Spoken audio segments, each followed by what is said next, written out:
है। और उन्होंने कहा था तूने कहा था आईना मोहम्मदुकुम उदू यंसुरुकुम, माज़अल्लाह तूने कहा था।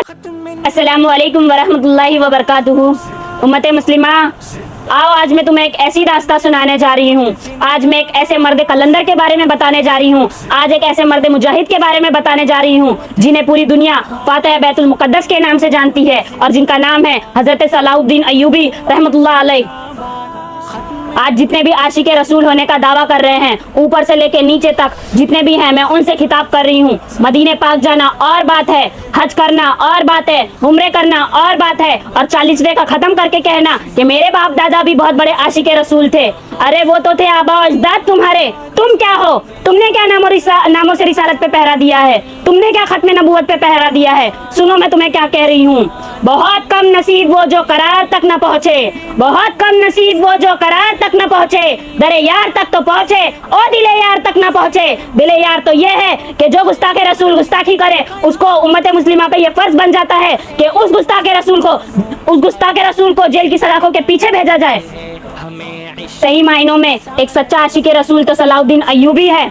उनके दौरे हुकूमत में एक मुसलमानों का काफिला मुल्क मिस्र से मुल्क शाम जा रहा था और वहाँ का एक ईसाई सलेबी जनरल जिसका नाम था बुरनुस, वो मुसलमानों के काफिले को रोककर वहाँ पे मुसलमानों को उसने कत्ल गारत किया और उनकी औरतों की इज्जत को मिसोमार किया और माज़अल्लाह सुमा माज़अल्लाह ये कहने लगा आईना मोहम्मदुकुम उदू यंसुरुकुम, के माज़अल्लाह बुलाओ अपने नबी को, बुलाओ अपने मोहम्मद को तुम्हारी मदद के लिए आए। तुम तो कहते थे ना कि तुम्हारे नबी तुम्हारे हामी और मददगार है, तो बुलाओ मोहम्मद को तुम्हारी मदद के लिए आए। जब उसने ये जुमला कहा ना, ये बात जब सलाहुद्दीन अय्यूबी के कानों तक पहुंची, ये जुमला उस बदबख्त उस गुस्ताखे रसूल ने सन 581 हिजरी में कहा था, और जब ये सलाहुद्दीन अय्यूबी के पास ये बात पहुंची, उनके कानों तक ये बात पहुंची, तो उनका दिल तड़प उठा और वो बीमार पड़ गए। वो 2 साल तक इंतजार करते रहे। उन्हें नींद आती थी जब, तो वो सोते नहीं थे, वो कभी उन्होंने अपने पैर लंबे नहीं किए। उन्हें नींद आती थी तो वो दीवार से टेक लगा लेते थे और उन्होंने अल्लाह से सिर्फ 2 ही मन्नत मांगी, सिर्फ 2 ही दुआ मांगी और अल्लाह ताला से कहा कि ऐ अल्लाह ताला मुझे इतनी सेहत और इतनी जिंदगी दे कि मेरे पास जितनी भी जायदादें हैं, जितनी भी मेरी सल्तनत है, जितनी भी मेरे माल ज़र है, मैं उन सबको लुटाकर बैतुल मुक़द्दस को सलेबियों के चंगुल से आज़ाद कर सकूं। और दूसरी मेरी मन्नत ये है कि ला यक्तुनल बुरनस साहिबल कुरके बियदिही लिअन्नहु नक़ज़ल अहदा व तनक़्क़सर रसूला। या अल्लाह, जो मेरी दूसरी मन्नत ये है कि वो साहिब कुर्क, जो कुर्क के किले का मालिक बुरनुस है, उसको मैं जहन्नम वासिल कर सकूं, जिसने मेरे नबी पाक की शान में गुस्ताखी की और उसने ये कहा कि ऐना मोहम्मदुकुम उदू यंसुरुकुम, माज़अल्लाह बुलाओ अपने नबी को। तो मैं जब तक अल्लाह ताला मुझे तब तक मौत नहीं देना जब तक मैं उस गुस्ताखे रसूल को जहन्नम वासिल ना करूं।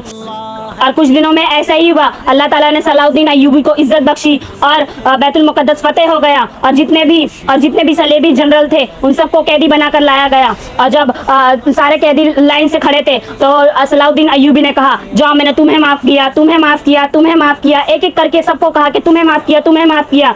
और जब वो बुरनुस आया उनकी आंखों के सामने में, तो उनकी आंखों में हकीकी शोले नजर आए और उन्होंने कहा था तूने कहा था आईना मोहम्मदुकुम उदू यंसुरुकुम, माज़अल्लाह तूने कहा था कि बुलाओ अपने मोहम्मद को, बुलाओ तुम्हारी मदद के लिए।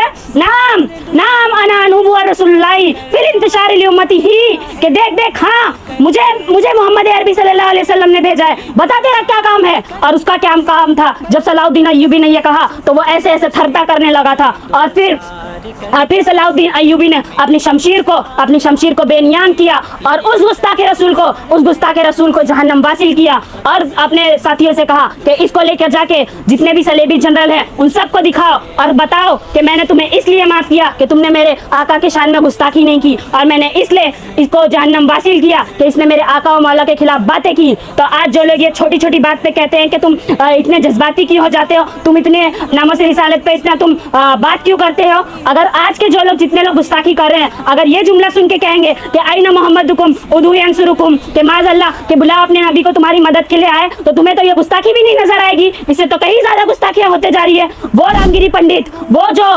कोठे की पैदावार, जो सुअर खाने वाला, जो पेशाब पीने वाला, जिसका मुंह नहीं है मेरे नबी की बात करने के लिए, उनका नाम लेने के लिए उसका मुंह नहीं है, और वो मेरे नबी की शान में गुस्ताखी करे और उसको ऐसे खुला छोड़ा जाए, कभी नहीं। उम्मत मुस्लिमा, तुम पे ये फर्ज है कि उस गुस्ताखे रसूल को जहन्नम वासिल करो, उसको जेल की सलाखों के पीछे भेजो। یہ ہے دل یار. اگر تم جاننا چاہو گے کہ دل یار کیسے کہتے ہیں تو اسے کہتے ہیں سچا عاشق رسول. صلاح الدین ایوبی جب اس دنیا سے انتقال کر کے گئے نا تو ان کو کوئی پروٹوکول کے ساتھ دفن نہیں کیا. ارے ان کے پاس تو کفن کے پیسے بھی نہیں تھے. وہ مرد کلندر جو فاتح بیت المقدس تھے, ان کے کفن کے پیسے بھی نہیں تھے. امت مسلمہ نے چندہ کر کے ان کے کفن کے پیسے انتظام کیے, اور ان کی قبر پہ یہ لکھا ہوا ہے لا تحسبوا ومات شخص واحد بل قد اما العالمین وماتوا.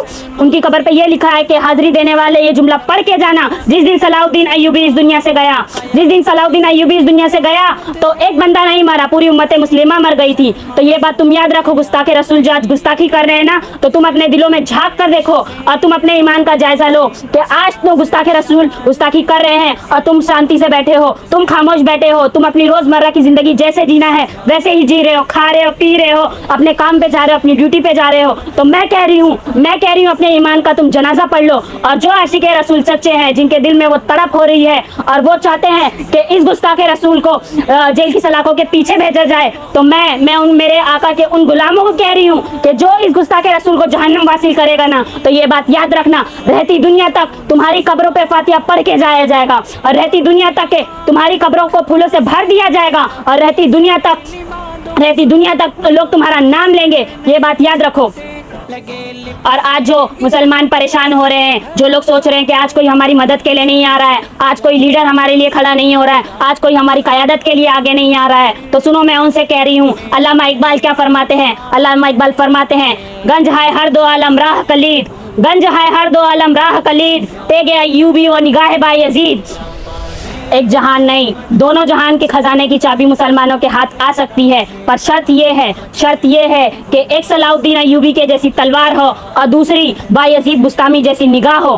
تو میں ان سے کہہ رہی ہوں جو امت مسلمہ ہے نا, جو گھبرائے ہوئے ہیں, جو سوچتے ہیں کہ ہم کیسے سب ساری چیزیں کریں گے, تو تم ان سب کو, جتنے بھی مرد مجاہد ہیں, جتنے بھی بڑے عاشق رسول ہیں, ان سب کو دیکھ لو, ان سب کو دیکھ کر وہ جذبہ حاصل کرو اور اپنی وفاداری کا ثبوت دو. ہم بے شک گنہگار تو ہے پر اپنے نبی کے غدار نہیں ہیں. تو آج وقت ہے وفادار ہونے کا ثبوت دینے کا. تو ہم وفادار ہونے کا ثبوت کیسے دیں گے؟ ہم گستاخ رسول کو جہنم واصل کر کے جیل کی سلاخوں کے پیچھے بھیج کر اس طریقے سے ہم اپنی وفاداری کا ثبوت دیں گے. اور آخر میں امت مسلمہ سے بس اتنی سی گزارش کروں گی کہ آج جتنے بھی گستاخ رسول گستاخی کر رہے ہیں, ہم امت مسلمہ پہ یہ فرض بنتا ہے کہ ہم اس گستاخ رسول کو جیل کی سلاخوں کے پیچھے بھیجیں. بس اتنا فرض تمہارے پر ہے اور اپنا فرض ادا کر کے جاؤ. لبیک لبیک لبیک یا رسول اللہ. تاجدار ختم نبوت زندہ باد تاجدار ختم نبوت زندہ باد. من سب نبی فقتلہ